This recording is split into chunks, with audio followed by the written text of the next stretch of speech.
Hello and welcome back to the Mix and Music Podcast. I'm your host, Dee Kei, and with me, as always, is my lovely co-host, my partner in crime, Luda. I want to say, move, Mitch, get out my way. That's right. That's for you, Mitch. That's for you, Mitch. And we are live right now on live stream. We are on Twitch. We are on YouTube. We are on everything, trying to be on everything. And today we have a very special guest. This man has a YouTube channel, a very successful YouTube channel, is incredibly helpful, a wonderful teacher on Clubhouse, has a very insightful social media presence on Instagram, TikTok, and various other things. I think you have about 800, almost 850,000 subscribers on YouTube, right? With crazy numbers, the king of branding and business in the one of the very best in the music industry. Big shout out, very big welcome to Busy Works Beats. Hey, thank you for the warm introduction. I appreciate you. Thank you.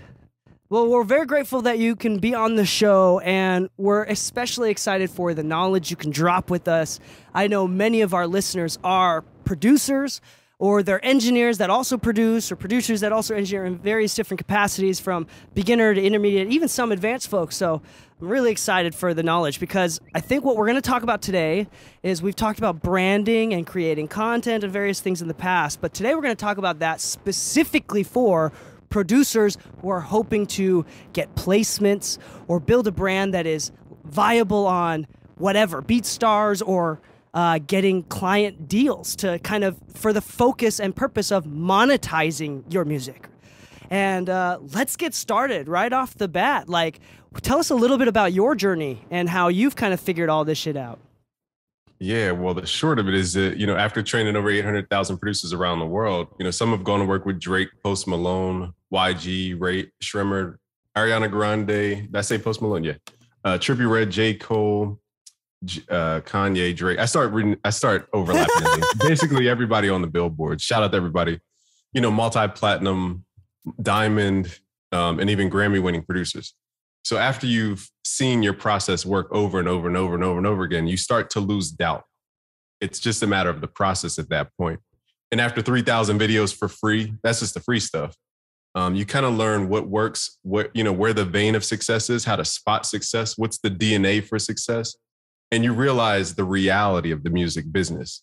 Without digging down the rabbit hole, it really does come down to connections, relationships, branding. That's it. Skill does not truly matter like that.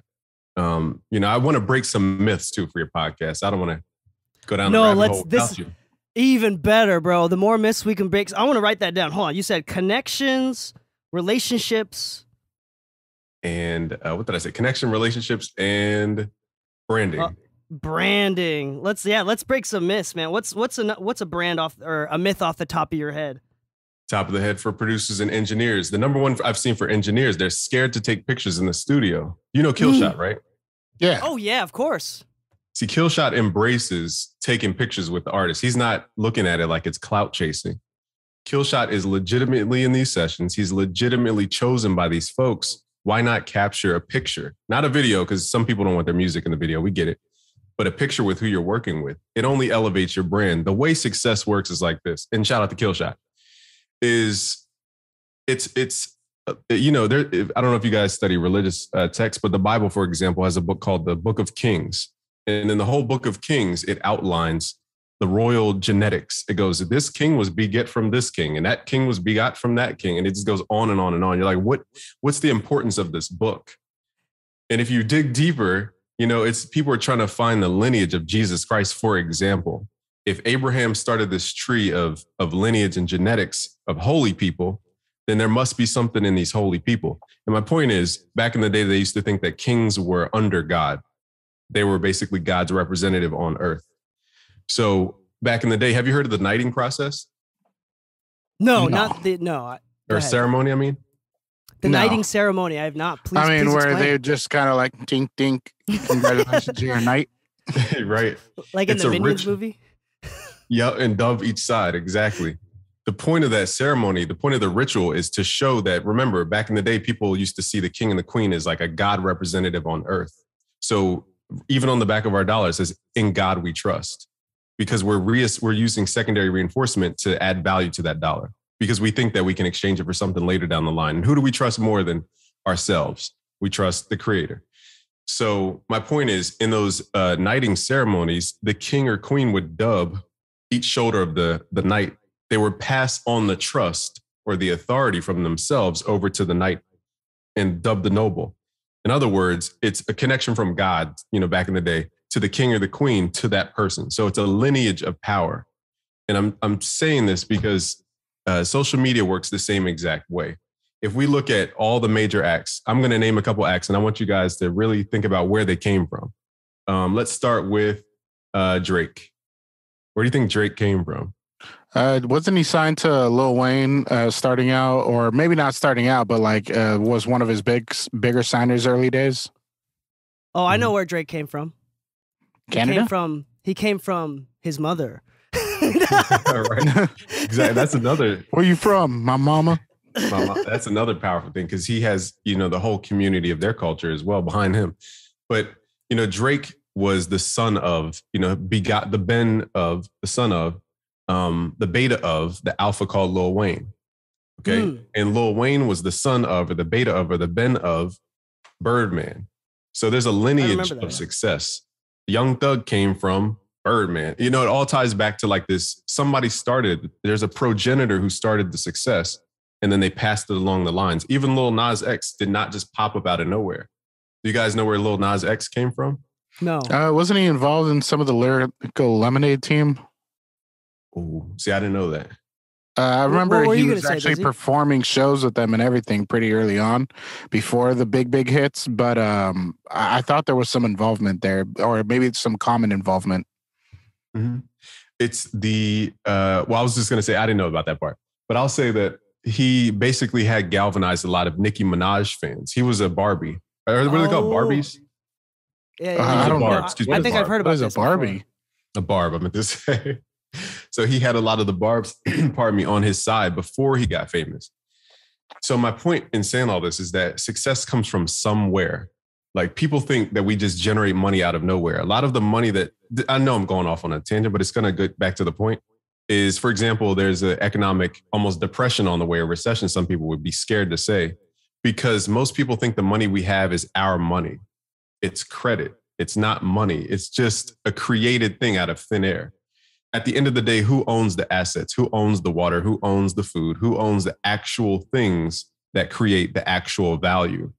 Those things are loaned out to, imagine life like a pyramid. You have at the top of the pyramid, the Illuminati. Okay, then you got, the second rung of the pyramid, which is the royal family. They own most of the assets. Then you have another rung where it's the corporations and the oil companies. Now, everybody else underneath there, we're hoping that they give us their resources. We're hoping that they give us their fiat, and we don't truly control it. So my point is, there's two ways to success, and I'll wrap the answer here is you can either galvanize horizontally, which is what I was saying before with you, D, is that these brands can either go to people who have less than 800,000 followers, let's say less than whatever the following is, but they know they have a huge potential. And there's something called horizontal scaling when you get into advertisement. I'd rather, even in investing, they say diversify your portfolio. That's actually the way to gain the most money is diversify. So I'm going to wrap the answer here, but I know I'm going on and on. But my point is this, they'd rather spread the risk across 10 podcasts, people who are killers, who are actually respected, than invest it all into one person. And I'm saying this to say, going back, we can either have horizontal galvanizing, which is to galvanize the bottom part of the pyramid and unify to create our own rung to the pyramid or overthrow the higher rung, or we have to rely on the higher rung above us to pass success to us. And that's how we get pulled up in this societal hierarchy. Quite literally, that's what labels are. They just pull people up. We could either do the grassroots thing and get 1 million people, 1 million of our friends to support us, or we could just go to a label who already has the control over the 1 million people. And once you look at life that way, you start to see everything, a little bit differently, in my opinion. That is interesting. I have a question. And this is meant to, I'm going to play a little bit of devil's advocate with this. What about with the democratization of YouTube and algorithms and social media and stuff? I'm sure that Mr. Beast had someone that invested in him and helped him. But what if someone goes viral? I guess that if they're not influenced or connected with someone big, then they would kind of that would fade. That influence would fade, or like, what is the difference between? I mean, can people come up without the help of somebody else? Is that even a thing? Well, that's a good point. Oh, go ahead. No. I was actually just going to say that's actually a really good question, because that's exactly what I was thinking about right now. As if I was to sponsor somebody, I would want somebody with some level of stability, but overnight successes on something random. Let's say a song did blow up and that artist does have clout for that one. They don't tend to last long. So what does that look like? How do they approach that? Yeah. Right. That's a good question. Thank you. Let's consider your the swimming trunks where you got, was that private information? No. You can go ahead and say that. Okay. Yeah, what he's referencing is we were joking around about some swimming trunks where for merch, me and Dee Kei might just put our icons on the booty cheeks, one on each cheek. Anyway, so if you want to have fun time at the beach, take us with you. Yeah, that was the joke before we started recording. Anyway, go ahead, Busy. Yeah, there's two approaches to that in this case.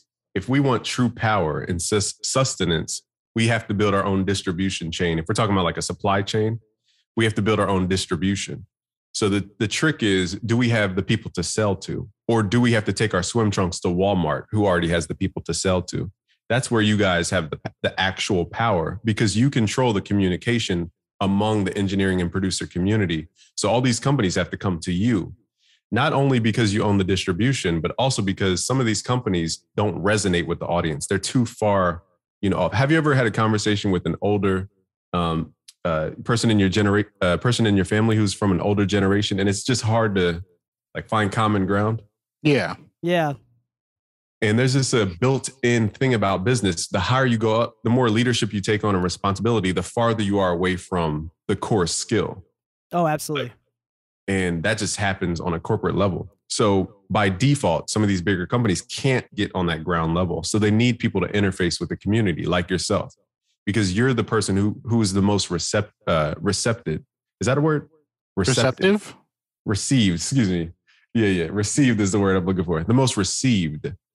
Because just like diabetes, for example, when our body has sugar coming in, our body begins to build a resistance to the sugar. So we stop absorbing the sugar. And that's what creates the effects of diabetes, for example. And a lot of these companies have that issue. They're so, saturated, some would say, to a negative degree that people don't receive them anymore. So they need people who can go in, and it's a biblical principle, to go in and dig up the dirt around the tree that's dying and put in fertilizer. So you're quite literally the fertilizer who magnetizes the law of attraction, so to speak, to pull in that business, to pull in those new customers. That's why you're so important. This platform, media outlets are so important for the producer and engineering community, especially the engineering community, because it's so tiny, it's so small. Once you get to know the people who are in it, so to speak. It's kind of funny. It's true how small it is. Like this past NAMM weekend, I want to say that every event you went to, you just saw the same people at each event. Oh, you guys went to NAMM? Yeah, you didn't? Oh, did we? No, you were there. Yeah. I think you were there, right, Busy? No, I didn't go. I didn't go this year. Oh, okay. You didn't go this year. Well, I mean, there's going to be another one coming up, supposedly maybe in April. They're going to do it. They're going to try to set it back in January soon enough, but they're pushing back dates to make it make sense. Lou and I were talking about going to AES in October in New York. Oh, yeah. But anyway, let's go back to this idea. So myth number one, engineers can and should take pictures with their clients. And you said something different. You said because, and Killshot was the example that you used. He's an engineer that you may have heard of. He's doing really, really well on social media right now.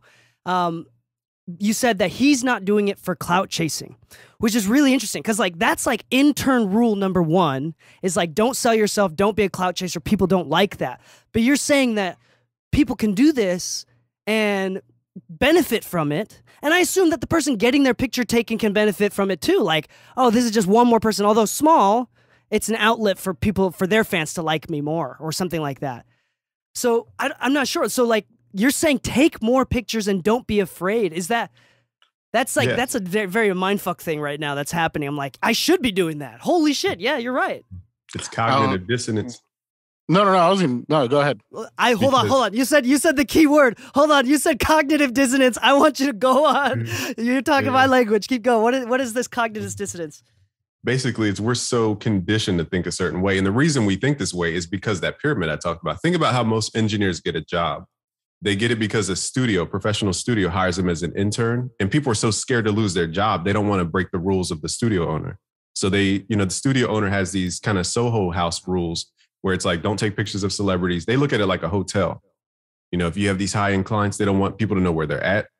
That's the number one thing. If you do take pictures, post it after they leave. Don't post it during, because people can even identify the inside of a studio. Like, I don't know if you guys have been to Ultrium Studio, but once I see Ultrium, I know it's Ultrium. I actually set up every room in there. Oh, yeah? Yeah. Yanni, Cadis, and all them. The Wakanda room was my room for 5 years. Oh, the Wakanda. I've never been in the Wakanda room. No wonder you're wearing all black with the...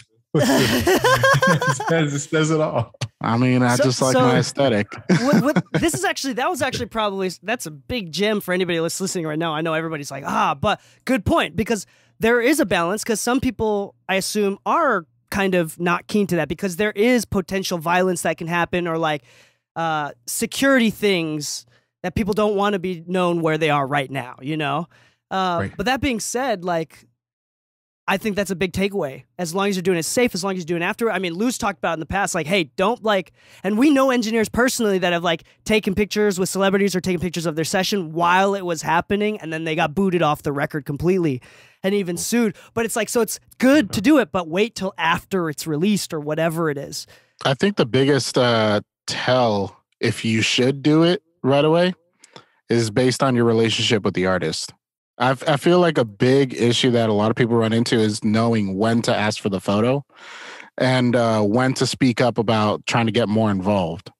If there's no relationship built right away, sometimes that's actually the first thing that deters any ability to grow with that person, because they may not know you well enough to feel as comfortable to say yes right away. If you do a good job during your session, you do it after the session, it's like, yo, okay, yeah, we could take a photo. You were cool. I like you. On a separate note, Busy, I'm wondering if this has anything to do with it. It probably does. Is that ever since I started the podcast, and more importantly, the more successful I become as an engineer, as a podcaster, the more naturally I can talk to people like Baines and Tizio and other engineers that are doing really well. Not because anything changed, but because I feel like now I can deserve to talk to them. Like, I've earned my right to talk to them, and I speak at a mutual level, which is super interesting. I assume that has something to do with it. Right. Yeah, you're making a lot of subconscious points, right? For example, the girl I'm with right now is a beautiful woman. She's gorgeous. And she's a lovely spirit. Now, I wouldn't attract that or wouldn't believe I deserve that if I haven't built myself up. So think of celebrities like really good looking women, for example. Would you have the courage to walk up to a really good looking girl and say, hey, can I take a picture if you don't know her? Most people would say no, or they wouldn't even say no. They just wouldn't do it. And I think that's what the real issue is. But also there's a fear of the studio owners, because let me just go back a little bit. We're so conditioned to not take pictures because, again, the studio owners are worried about their clientele. So when you have an intern coming in and you start taking pictures with the clients, they think you're going to run off with their clients. And now you're a competitor.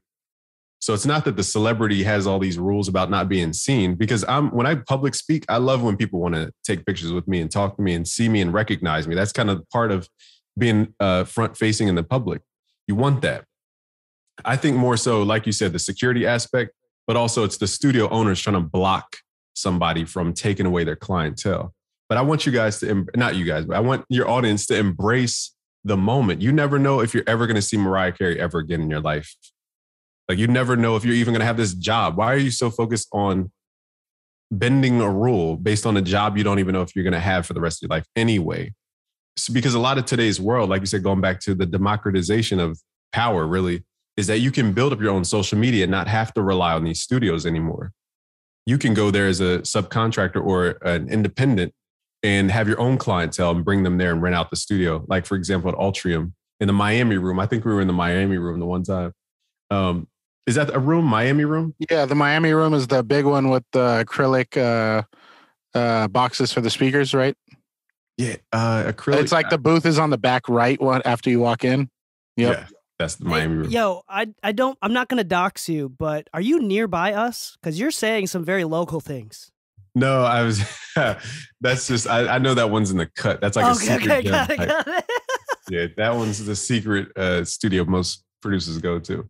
A quick question. I have a couple questions trying to elaborate on this. One, I know that like a lot of like hyper fans, if they see Drake at the show, take pictures with Drake, like with the audience. I feel like taking pictures with them, I don't want to speak like this, but like from a lower standing versus taking pictures with them from an equal standing because you're actually working with them. I assume that there's a difference there. Like as a fan, like as a member of the audience versus like working equally on a project. Is there a difference, I assume? Yeah, and there's even some people say body language. Like if somebody's leaning in, they're more, you're more of the leader of the moment. If somebody's leaning towards you, I don't know if that's true or not, but I've seen that in a lot of pictures. So if you are taking a picture, stand up straight. And, you know, I'm a loving person. So if I see Drake in a studio session, I don't care what the owner thinks. I'm taking a picture, period. And my point is, it's because at this level of business, we work at the speed of trust. We don't have time to research this engineer from this producer. Like I have to visually see who are you next to. That's all I can judge. And when you're moving at this light speed, trust is the only real currency. So this is why I said we have to rely on people's, you know, in the subconscious mind. I'm not trying to get too deep with it, but I'll say this. When I say ice cream, what two words do you guys think of when I say the word ice cream? Banana split. No, I'm just kidding. Ice and cream. Yeah, ice and cream. Yeah. You said ice and cream was that not the answer? It's like ice cream. I mean, some people say cold, vanilla, chocolate. Oh, you mean descriptor? Okay, like adjective. Yeah. So I asked that question because most people, I'll do this at a live event when I do public speaking, and most everybody in the crowd will have a different answer, even to the simple word of ice cream, the simple symbol of an ice cream, or what ice cream means to people. It means something different to each person. My point in saying that is we have to better communicate. You have to find the common ground of understanding. When you go to have you guys been to Miami before? Yeah. Yeah. I don't know if LA's like this. Is LA to where it feels like other cultures are in LA, or is it very Americanized? No, LA, it's like other cultures in LA. Culture, but you can definitely find like specific areas, if that makes sense. Okay. Yeah. That does make sense. Because going to Miami was like a culture shock. I was like, am I in America? Like it just was a whole different country. And my point is to communicate in Miami, I had to find those simple words that meant the same thing in their culture and my culture. I didn't know what la mañana meant. So I would say, street. Like, did they understand street? You have to find that common word. So my point is, when we're operating on the speed of trust, we have to find the common symbol that everybody understands. And that is the front-facing people, Cardi B, whoever the celebrity is, Shaq, like Killshot and Shaq. People understand these really simple, cliche front-facing people. They understand Snoop Dogg. I'm not trying to go on and on and on, but when I'm dealing with Web3 companies, like we're dealing with the number 24 or higher protocol in the world is called Near. And their market cap is like either 4 billion. It was 7 billion when the market was up. Now they're 4 billion, whatever. We got funded by Near, which is a Web3 company in crypto. Funded by A16Z and all this type of stuff. Andreessen Horowitz, or however you pronounce the name, forgive me. And my point is, what was my point? What was I getting to? Forgive me there. I got lost in the sauce. We were talking about front-facing. We do exact. Yeah, you're good. Sorry. Yeah, these folks are from, Eastern Europe. So they don't understand who Ludovica is. Shout out to Ludovica. You mixed the crap out of her acapella. One time she gave me the acapella for that, or you might have gave me the acapella for the song for a contest we did. That was just the acapella was crazy. Thank you. And, these companies only understand a Snoop Dogg. We understand all the micro niches, all that type of stuff. These other countries and companies don't. So we have to find that common thing that they understand, which is that celebrity. So all that to say, take pictures with celebrities. Don't be afraid. If anybody threatens you guys to fire you, really ask yourself, is that where you want to be anyway? If the artist is not complaining, you shouldn't live out of fear is what I'm trying to say.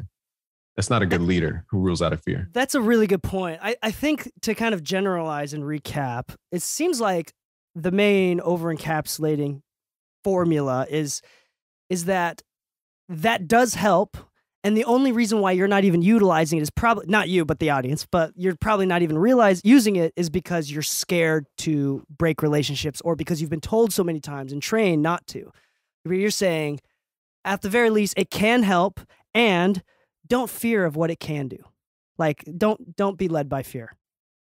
Right. And is that kind of like a general? Did I generalize correctly? You're right. Because once, maybe I'm speaking as a maverick. So forgive me if I'm sounding super like entitled, but I had to get everything on my own, God willing. You know what I mean? It was just me and the Lord. That's it. So when, people try to guilt me into things or make me operate out of fear, I just go, why do I need you? I've made brands millions of dollars. The company called Image Line, who made FL Studio, the world's #1 doll, I made them tens of millions of dollars. They wouldn't even acknowledge me for the first 2 to 3 years. They wouldn't even acknowledge me. Hey, thanks, or hey, busy, or anything. They wouldn't even acknowledge. I made them millions and millions of dollars. Really? And my point is, dealing with these companies is that people think that you have to do favors for brands.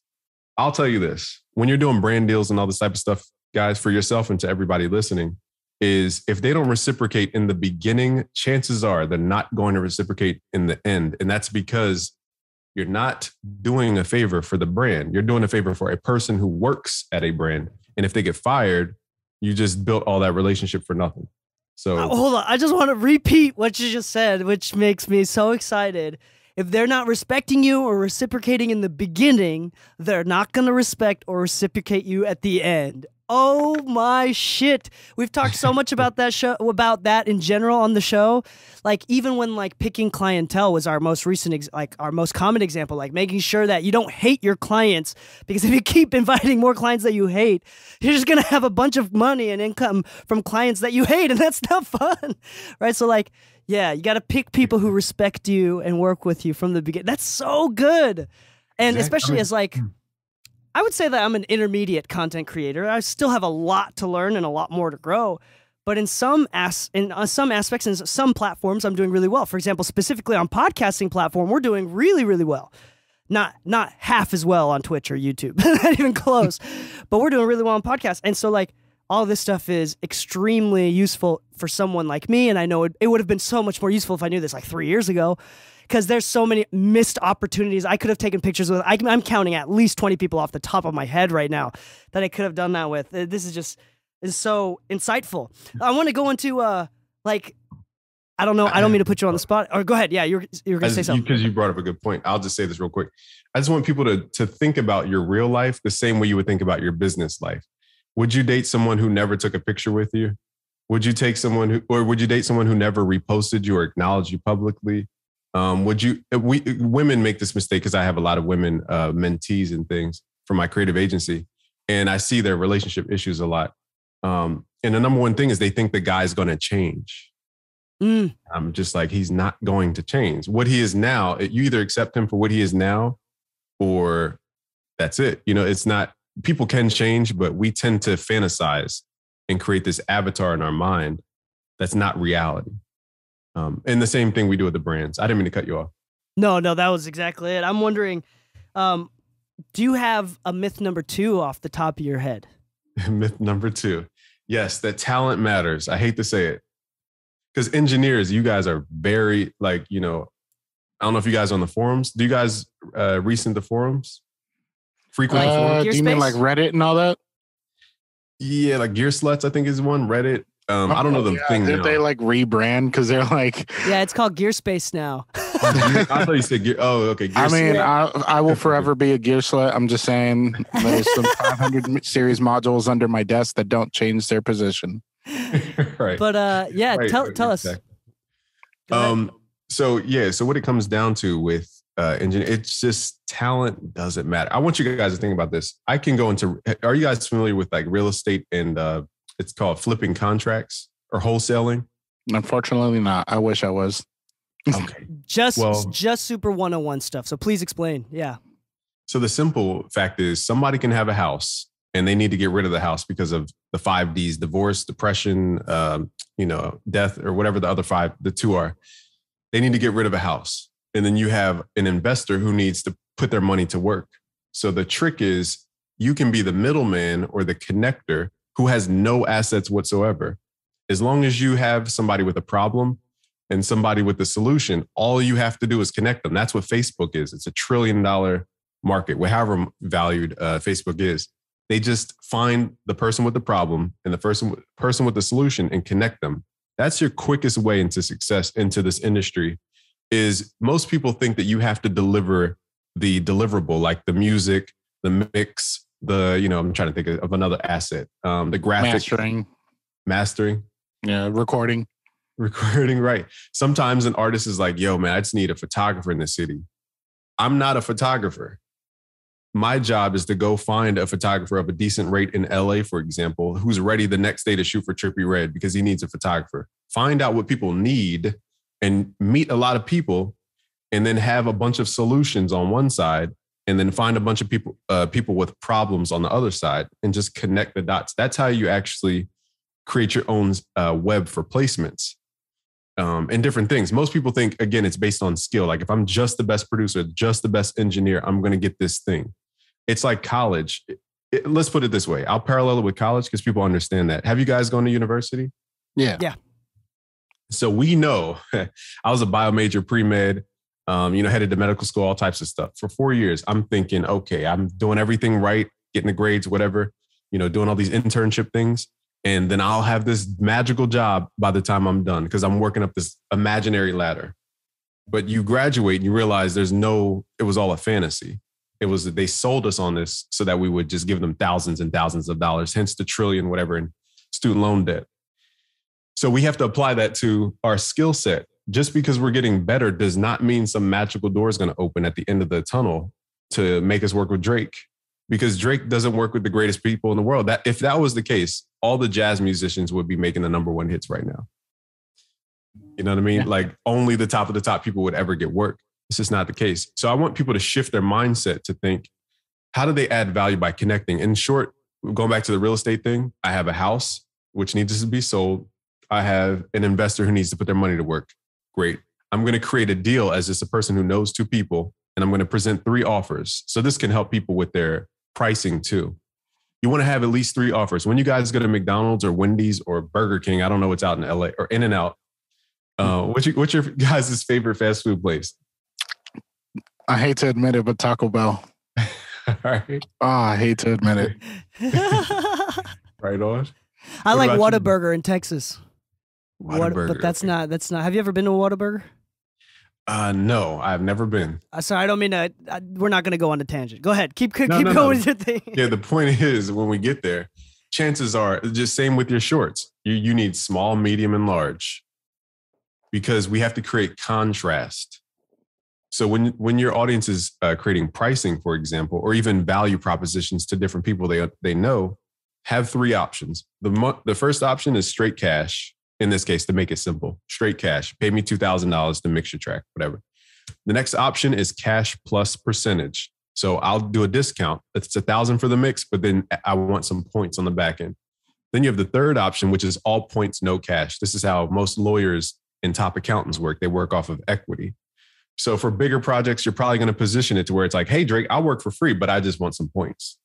I'm not going to worry about the measly $2,000 fee. I want $20,000 recurring over the next couple quarters because I worked with Drake on his latest CLB album. And I think just positioning people to have those 3 things, small, medium, large, is going to help a lot of folks. I forget the core point that I was trying to make, but it basically comes down to small, medium, large. What was that core? I pivoted so yeah, deep. Sorry. The original myth number 2 is talent does not matter. Oh, right. Talent doesn't matter. So yeah, I was basically trying to position it to tell people you don't have to have the skill. You have to know the person with the skill. But not only that, you have to have multiple options, not just the one person. Because yeah, it gets tedious. But I don't know. If you have time, I can define network for people. Would you say that that's similar to the role of an executive producer? Almost contracting the work, finding the right players, and then delivering the product. Deep. That's deep.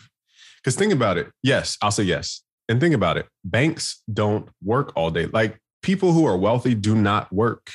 They don't work for their money. They don't exchange time for their money. The whole key to what we're doing as entrepreneurs is to separate ourselves from time. In the beginning, all we have is time to exchange for money. That's all we have because we're not valuable. Then we gain we gain a skill, a competency, and now we can charge more for our hour. That's most engineers and producers are in that pocket. Then we want to get to a point where we're entrepreneurial producers and engineers, where we spend our money to buy other people's time, who are, whatever the word I just used, who are smart, basically, to do the skill. And then once we can step away fully and never have to exchange our time, all our money's doing is focused on that internal rate of return. And it's just, we become the bank at that point. And executive producing gives us a lot of power because, have you guys read Think and Grow Rich? Yep. Not yet. By Napoleon Hill. I have. There's a principle in there called the mastermind principle. Are you familiar? So I have let's explain it. Let's explain it. Yeah. So for example, I have a mastermind. Let me check how many people are in here. It's a private mastermind. I'm not promoting it. It has 251 leaders and shakers in this mastermind. And it's my network that I started of all the people that I wanted to connect. Because I said, I might not be able to, there's a lady in there, for example, who's working on $100 million film studio off of Vancouver Island. It's called Malahat Studios. Shout out to Beverly. She's trying to raise $100 million. Then you got, a creative agent, Q, who represents, what's the guy from Squid Game? I forget the main character from Squid Game, but there's Squid Games 2 coming out, and he's the agent for him. So, these high level folks, you might not have their exact solution, but they may know somebody who knows somebody. So long story short, going back to the executive producer role, we want to be in a position where we can activate what's called a network. And this is what I really do. This is the stuff that people don't see BusyWorks does behind the scenes. This is why I work with so many brands, for example, Razer, $1 billion gaming laptop company, Universal Audio, Image Line, Isotope, Arturia. I'm starting to forget everybody. Waves, all the top companies. On that note, let's take a quick pause just for 5 seconds. Don't forget what you were going to talk about, because I want a big shout out to our sponsor of the Mix of Music podcast. Big shout out to, you just named it, Isotope. Isotope. Thank you so much for sponsoring the show, Isotope. If you'd like 15% off of any of their products, or would like an extended trial period from 7 days to 30 days, go visit isotope.com/MMpodcast or mixingmusicpodcast.com/isotope. And to take a hold of their deals. We love Isotope products. Thank you so much for sponsoring the show. Let's keep going. Sorry. Right. Didn't mean that. Yeah, it's funny because I just did a free mastering course for premium members. And I did the AI mastering from Isotope versus like all the other mastering solutions. And the AI, I think, beat most of the, if not the number one, it was the number 2 in the whole like comparison. So the AI beat me on the mastering. Really? That's awesome. Yeah, not that I'm the greatest mastering engineer in the world. That's awesome. So going back to and shout out to Dave and Jeff from Isotope, Jeff Manchester, and John as well. So, when it comes to networking, net means total. In work, if you define it by physics, means force times distance. That's the actual definition of work. I know I'm getting geeky, but bear with me here. This is going to be important for your audience to understand. So, for example, there's 3 people here. We're all forces, individual forces. This goes back to the mastermind principle. So force equals mass times acceleration. Without getting geeky with it, basically, have you guys been in an above ground pool before? Yes. All right. So the effect of when let's imagine you're standing in the middle of this above ground pool and everything's still. So what happens when I start walking forward from the center of the circle to the radius, or whatever the proper term is, to the circumference or whatever of the circle? There's a little trail of water behind you. Now, most people stop and they're like, oh, I'm doing so much work, because they feel the effect of that small little burst. But what happens once you stop is that the water hits your back, but then it settles back to normal. So what happens with most people, we'll start from the center of this pool. We'll walk to the edge. We'll hit that wall, that frustration period. There's a book by George Leonard called Mastery. If you guys want to study the growth curve, like growth is not just from 0 to 1,000. It's just not how anything works in real life outside of bacteria growth. Is that the author that made 48 Laws of Power as well? Same, different master? Robert Greene. Okay, so this is the George Leonard Mastery. Yes. Because I think Robert Greene has a book called Mastery too as well. Right. I think he was going after that keyword, to be honest. He used the law of power. That's funny. So we start in the center of the pool, and then we walk to the edge of the pool. We hit that friction point. And this is where most people get frustrated. But again, we always, when we're moving, you're going to feel your past success catch up. But most people live in the past, AKA the water behind them. What happens if you start in the middle of the pool, you walk to the edge, you hit the wall, then you realize you have to pivot as an entrepreneur and you have to adapt. Now you're going around the edge of the pool. And if you guys have done this before as kids, you know, and the pool is circular, you can walk around the edge of the pool and then you keep doing it. And then ultimately you can let go and the flow takes you. You don't even have to move anymore. The flow carries you. Have you ever done that before? Yeah. Yeah. And that's what momentum is that we have to use our force. Remember, our individual self hit that wall, and then we have to create momentum until the what's it called? Compound effect carries us. Now, here's how it works with networking and people, though. I'll be short because it is a long explanation, but force in physics is mass times acceleration. Bless you.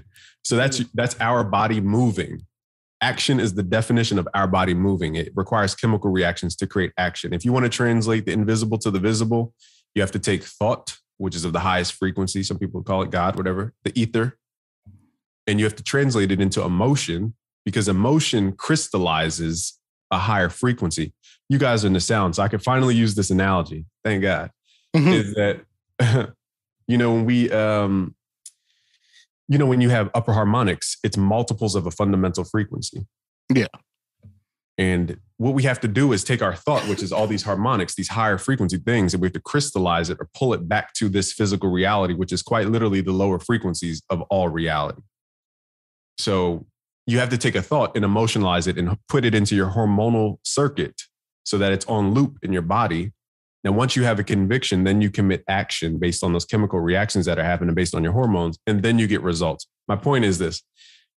We are all forces, individual forces. We're bodies that move.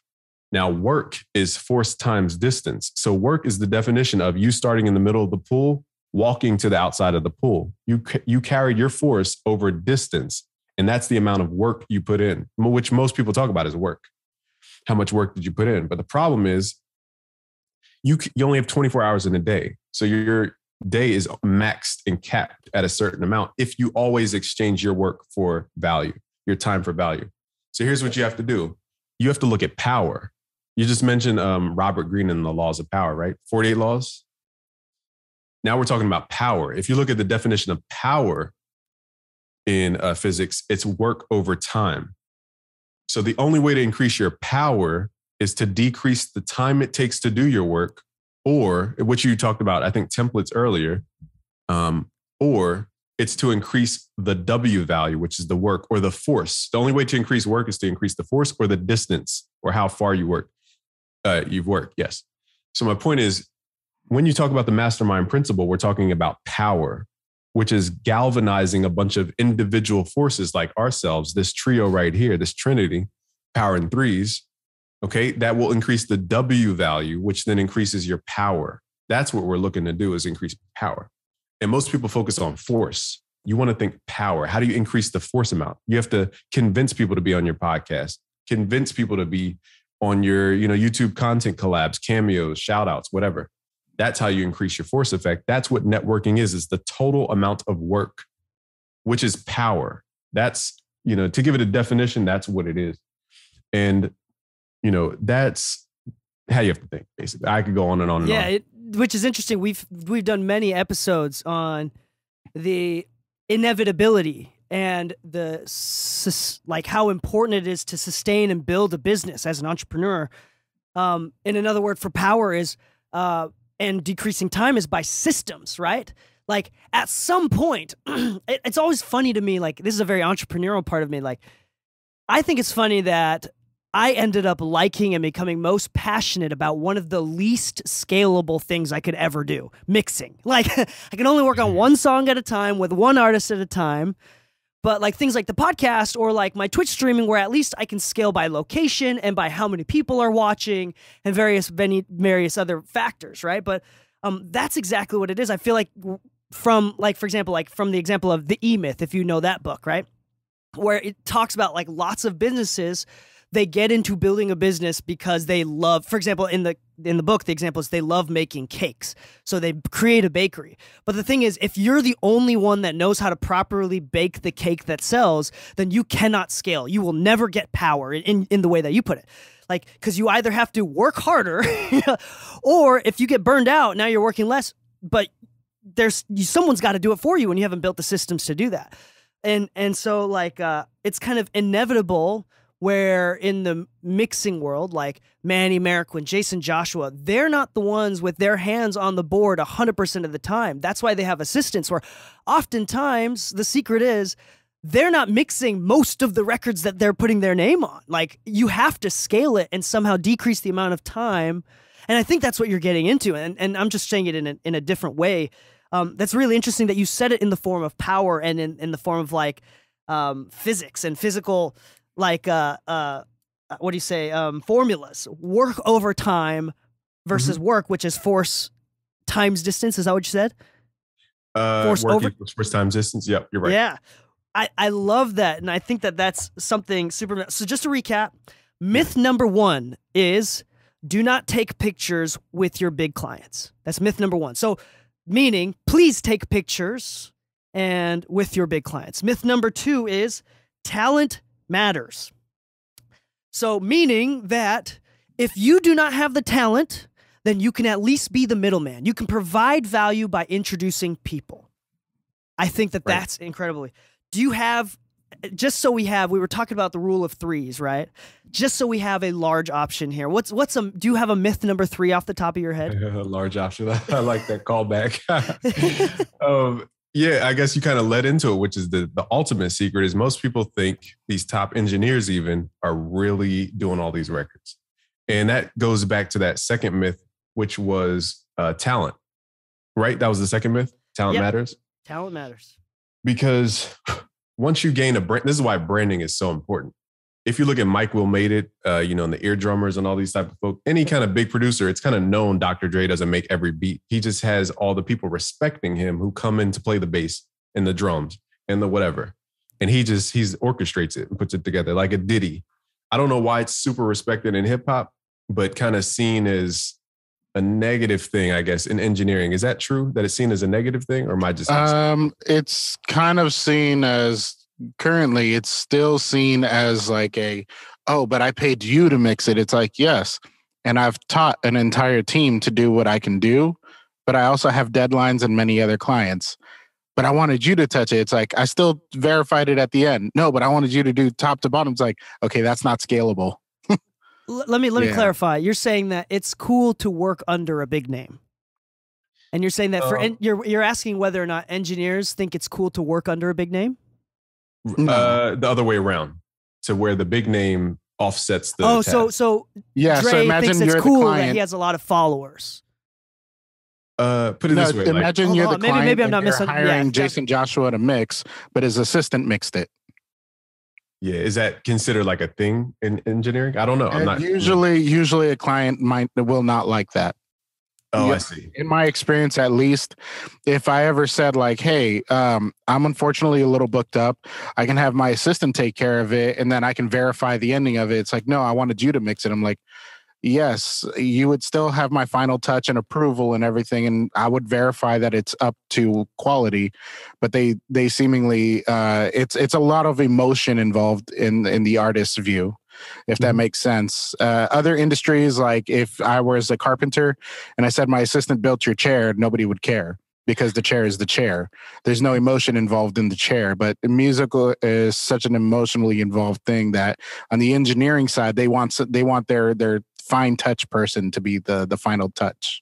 Right. And I'll just kind of shotgun to reinforce what you're saying is that they're working with the brand of Metro Boomin, the brand of Murder Beats. That's why they go and pay these exorbitant amounts, is because they want to work with that person specifically.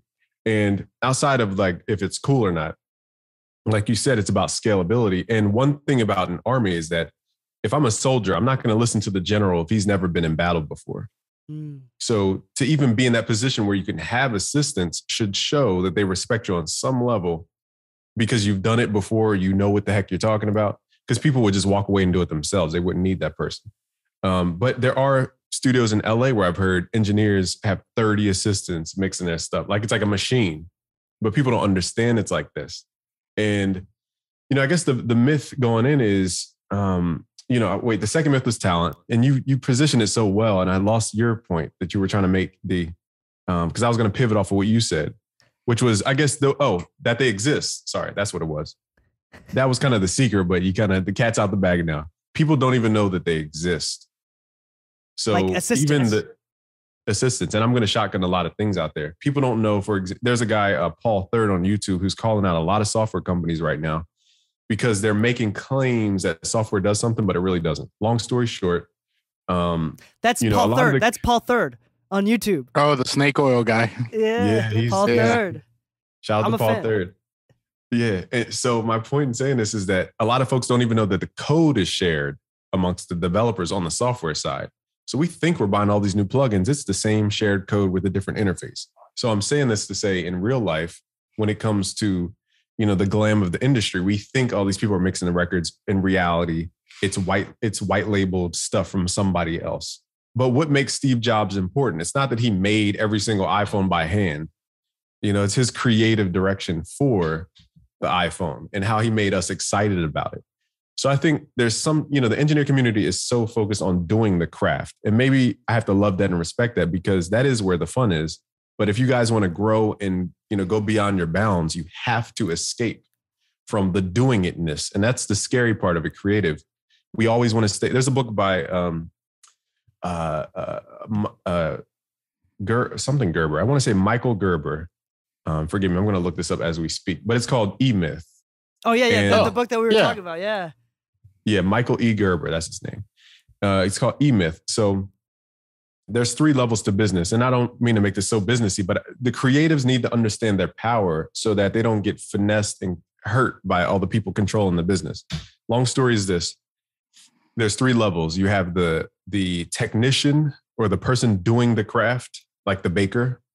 Then you have the manager who oversees, like you guys are explaining the studios, who oversees all the bakers. They don't necessarily bake the cakes anymore, but they make sure that Todd is clocking in. And then you have the person who just owns the bakery. They're never there. They just hired somebody to be there to watch everybody else. And that's the ultimate goal is you want to think of it like the universe. If you go back to the biblical story about the universe, if we call ourselves creators and if we want to be God-like, God didn't just focus on earth and that was it. They did the animals, the earth one day, the stars a different day, and then left that thing. So my point is there's 6 days of creation. First day was one thing. Second day was a different thing. Third day was a different thing. And then walked away from that thing. Most people want to stay in the one thing, and that's fine. That's your choice. But I'm saying if you want to be like a god and increase your consciousness and awareness and your power and be like the stars, quite literally the stars, the soul, you got to detach and you got to zoom out, it's called. That's why my favorite emoji is the eagle emoji. I want people to get higher up so that they can zoom in when they need to. And I'll leave to this last point is that the lady who's raising $100 million for her film studio, she knows everything about everything. Like she knows about the gaffing techniques, I forget what it's called, but like the pool they use for different movies with water. Mm-hmm. She knows everything about each thing that she wants to build. But she knows as an entrepreneur, she has to zoom out in order for this vision to come to fruition. So I just want to give people the courage to go out there and to get outside of, their comfort zone, I guess is the right word, and really challenge the status quo. And that's why, to plug myself, that's why I created this creative agency called Busy Signal, which are symbols in eagle. And we represent people going against the status quo, people who challenge, like you challenged my thought earlier. We're going to challenge everything about the music industry, everything about what's currently done in a certain way. And that's what I'm focusing on. So June 21st, I'm going to be in New York, basically throwing a party to launch my agency. Thank God. But it's a long time coming, but. So congratulations on that, man. Yeah, Thank congratulations you. For real. So now's the perfect time. So you're starting a creative agency. I want to ask you a little bit more about that in a second. But if you want to learn more about, I mean, you make a lot of tutorials in FL Studio, as well as just producing in general and various things. You have a website, busyworksbeats.com, ? Is that right? Yes. Sweet. There it is. And you have a bunch of courses. You have an entire YouTube channel filled with informational videos. And I see, I'm subscribed to you, so I see you posting videos and going live like daily. Like I know you have a shit ton of content always coming out. And so if you're interested in learning more about production, and obviously there's some business stuff here and there, but your channel is mostly focused on production and beat making, go to BusyWorks Beats on YouTube. You're on Clubhouse a lot if you'd like to know this deeper cut knowledge. It sounds like you offer mentorship with like business. I don't know if that's like a paid thing or whatnot, or if that's even something you're offering. But let's talk a little bit about the creative agency. What does that mean to be a creative agency, and what are you trying to accomplish? Who are kind of your ideal clients there? Yeah, and I'll even be short about it. Look, the world's going into chaos. We're about to go into probably the worst depression known to man. So look, do what you love is my point. And do what you love and focus on what you love, meaning create the content, create the music, create the mixes, create the whatever gets you excited. Find those unknowns that make you excited, those curiosity points that keep that dopamine going, because that's what's going to give us the most joy to pull ourselves into normalcy, into above normalcy, which is happiness. And that's why I'm going to do all the boring stuff for people. So they can do what they love, and we're going to handle all the boring, okay, how to build out a product line. This sounds so boring, but I guess you guys are into it because you're about the merchandise. But, you know, you had to find suppliers. You had to figure out, okay, you're going to do direct to garment printing. Are you going to do silk screening? Is it going to bleed? You know, who's the vendor? Who's the consistent vendor? How much do you have to buy? Do you have to buy 1,000 pieces at one time? Or are you going to do Alibaba, AliExpress? We're going to handle all the geeky. That's the stuff I love, is building businesses. So I love that side. So I'm going to do what I love. Whereas most people don't love trying to figure out how to communicate with the vendor who's 12 hours ahead of them and all this type of stuff. So my point is, do what you love in this coming period, because that's what's going to keep us all moving forward. So that's what the creative agency is a balance of, I'm doing what I love. Y'all could do what you love, which is the content creation. Actually, people don't even like content creation as much anymore. They like just creating the music.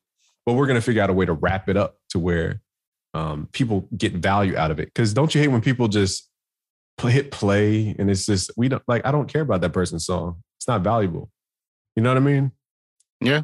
Absolutely. It's just a person staring at a screen, hitting play. That's just not valuable to most people. So that's true. That's the DNA of what I'm going to be doing, is wrapping around somebody's core love. So, you know, people are popping, but they don't understand how to monetize. And that's another thing we're going to be doing. So that's actually something that we're working on, is trying to figure out, we have the audience, we're trying to figure out how to monetize everybody that's listening right now. That's right, listeners. We're trying to take your money. No. It would just be nice if Daddy could buy some new shoes. No, but on that note, we do have exclusive content. So if you like listening to the podcast and would like 3 times the amount of episodes that you're hearing right now, 3 times the amount of episodes, go to mixingmusicpodcast.com/exclusive to unlock exclusive bonus episodes that are more specifically technical. And we pull a lot of awesome tips from videos and other podcasts and things like that, and kind of curate that content. On that note, let me do a quick review real quick, if that's all right, Busy, of the 3 points. Myth number 1 is do not take pictures with your clients. So take pictures with your clients. Myth number 2 is talent matters. And I'm sure that there's a balance here, right? And it's good to be good at things, but you don't need to be good at it. The point is, you could be the middleman. And that's the point. And the third myth is, you have to do everything yourself. And I think that goes into power and becoming powerful and having people help and assist under you, and creating a brand, right, that people want to collaborate with. I think that's briefly recapping everything that we've said. Where can people learn more about you, about your stuff? Like, what platforms are you on, and that you're welcoming people to, you would like to invite people to join you on? Sure. Forget me. I want to add value to you before I leave, which is this. And I'll say my thing at the end, which is ways you guys can monetize. One is, you already have the affiliate relationship with Isotope. We can get you more sponsors. That's easy. 2 is to figure out a live event circuit, for example, where you 2 host, if you want to do this, or you can do it virtually with webinars. And then you can always have a refreshing guest panel and they'll typically do it for free. So you can go to city. You guys are already in LA, so you can leverage a ton of people. Just do little private masterclass type things, invite Palace, Metro, whoever wants to pop through. And then they could pull up and you do a masterclass per artist, like a show. You guys can do software development. I have a software development side, which is we can literally build out plugins for you. Whether it's a synth or a process DSP type plugins. You guys can do merchandise, which you already figured out. But merchandise is more of a, I would say, unless you're selling a hoodie for like $100, the margins are a little tight. So it's more so like a promo, like a culture thing than it is a monetary thing. So you have the membership? Do you? For the exclusive content, yep. Is it Patreon or something else? No, it's directly through a third-party app for our podcast uploading service. Oh, dope. Good. Yeah. Membership is always a slept-on one. And then lastly, I would have some kind of standalone, because that's where people, they think that subscription's taken over because they see all these software companies doing it. But that, you got to have both. Like I don't always want to do what's it called? The buffet style. Yeah. I don't always want to do buffet and then not have the a la carte thing. So like, do you always go to a buffet every time you eat? No. That's basically what it is a membership. Although I wouldn't complain if that was the only option. Chick-fil-A buffet. Oh my God, a Chick-fil-A buffet. Get me out of that place. Yeah, I'm out. Right. Well, that kind of wraps it up for this episode. Yeah, let's do a quick shout out for you. If people want to ask you questions, or is there any places where people can reach out to you, find you and your content? Yeah, the next thing I'm pushing is Busy Signal Agency on IG. So Busy Signal Agency, but you could just follow me at Busy Works Beats. You'll see me always talking about it. You could Google me, do your research. Don't take my word for it. Go look at what I've created and check other people's opinions before coming to check me. Man, I wish more LA cats people said stuff like that, because people in LA be dropping heavy names and like you look them up and they're nowhere to be found. Yeah. I can go on a tangent, but producers like produce for Drake, and then they throw in this obscure artist just to throw you off, like some unknown person, so it looks real, but it's just people make up stuff all the time. So I think that's what my IG looks like, because I'll be honest, I never took pictures with my clients. I think the only person I actually have a picture with is my regular client, Keyshia Cole. I've known her for years, and that's always been my philosophy. But because of that, like when you look at my credits list on my IG, they're like, why doesn't he post any photos of it? I'm like, never really cared to. So did he actually do it? Only one way to find out, bro. I will say that this was a very, very interesting episode for me. This is probably the most challenging episode for me, in the sense that you're breaking my indoctrination. Everything that I've been indoctrinated with and have been taught, you broke a lot of it in this single episode. And so it's been very challenging to kind of relearn and absorb and look at it from a different perspective. So I thank you for challenging me. And I hope that this was challenging for everybody that's listening right now. And that's right. So I think we're gonna. Is there any other things that you want to say? I literally forgot I have a book. So if people want like this more businessy stuff, just go to my IG. I just updated it with the little. It's called Koji, but it has all the links in it. So it's a free book, free PDF. I don't even ask for your email. I just want that wisdom to go out to folks. I forgot about the book. Yeah. So I'll be downloading more the businessy mindset. And I'll be downloading that as well, because I'm all in. Is there an Audible? I'm working on Ayla. Thank you. Ayla is going to be doing, she has a really good voice. She's going to be doing the audio version. I'm going to put it up on YouTube. I don't know how to put it on Audible yet. I don't know how to do it. Yeah, if you do, I'll most likely listen to your book while driving, because that's my favorite time to listen to books. So well, it'll be LA traffic. It gives you a free 30 minutes to brush up on your books. Well, thank you so much, Busy. Thank you so much for the time that you've dedicated. I'm going to wrap up this episode. We're really, really grateful for the knowledge that you've dropped, for your giving mentality, and for the value that you've provided, not just for me and Lou, but to the audience. And I hope that everybody listening right now can go back, rewind, re-listen to this episode. There's many, many gems, and I think it's going to take a little bit of time to really absorb everything, including myself. I'm going to have to go back and listen to this episode. Thank you so much. Once again, it's Busy. If you like the podcast, obviously feel free to subscribe or follow depending on your platform. And if you're on Spotify, on Apple, or on Google Podcasts, please leave a 5-star review ranking, as that helps us get on the algorithm, find more people to give value to. We really appreciate everybody that's listening. And on that note, happy mixing, my friends, and stay saucy.